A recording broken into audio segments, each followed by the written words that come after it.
সবাইকে অনেক অনেক শুভেচ্ছা আজকের রেসিপিতে। আজকে এমন একটি পিজা শেয়ার করছি যে পিজাতে আপনার কোনো রকম চিজের দরকার হবে না পিজা সসেরও, সেই সাথে ইস্টেরও কোনো প্রয়োজন হবে না পিজার ডো তৈরি করতে। আপনার হাতের কাছে থাকা সব উপকরণ দিয়ে এই পিজাটি বানিয়ে নিতে পারবেন অল্প সময়ে। তো আশা করছি রেসিপিটি সবার ভালো লাগবে আর সেই সাথে সহজ লাগবে। পিজা তৈরির জন্য প্রথমে আমরা পিজার ডোটা তৈরি করে নেব। এখানে আমি 1/4 কাপ টক দই নিয়েছি, সেই সাথে দিয়ে দিচ্ছি 1 চামচ চিনি আর 1 কাপ ময়দা। এই উপকরণগুলো দিয়ে আমরা পিজার ডোটা তৈরি করে নেব।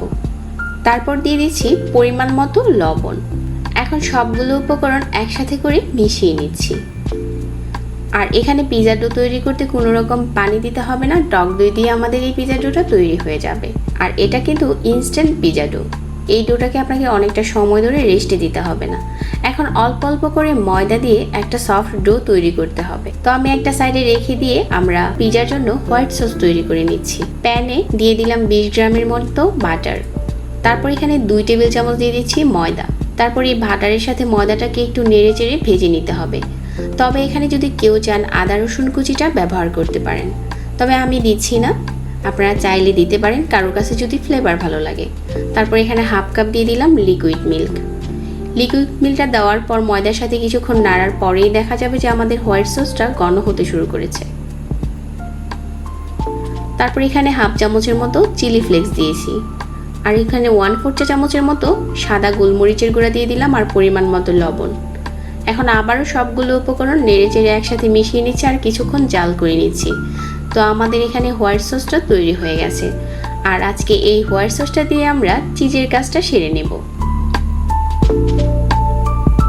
তারপর চুলা থেকে নামিয়ে একটা সাইডে রেখে ঠান্ডা করে নিচ্ছি। আর যে পিজার ডোটা আগে থেকে মাখিয়ে রেখেছিলাম ওইটাকে আমি একটা বড় সাইজের রুটি করে নিচ্ছি। তারপর সরাসরি একটা তাওয়াতে বিছিয়ে দিলাম আর হাত দিয়ে কিছুটা ছড়িয়ে বড় করে নিচ্ছি। আর এটা আমি নর্মাল যেই রুটি সেকার তাওয়া থাকে ওগুলোতে নিয়েছি, আপনারা যে কোনো প্যানে তৈরি করতে পারবেন। তারপর এখানে 2 টেবিল চামচ টমেটোর সস দিয়ে দিলাম।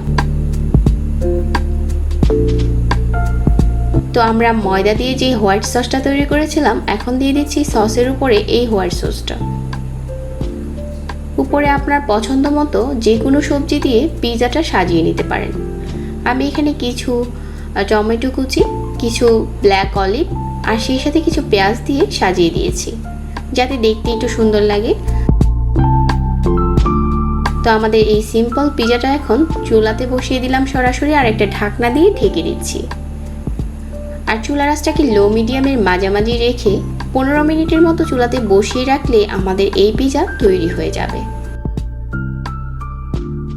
ঠিক 15 মিনিট পর আমি ঢাকনাটাকে সরিয়ে নিচ্ছি আর আমাদের পিজা এখন রেডি।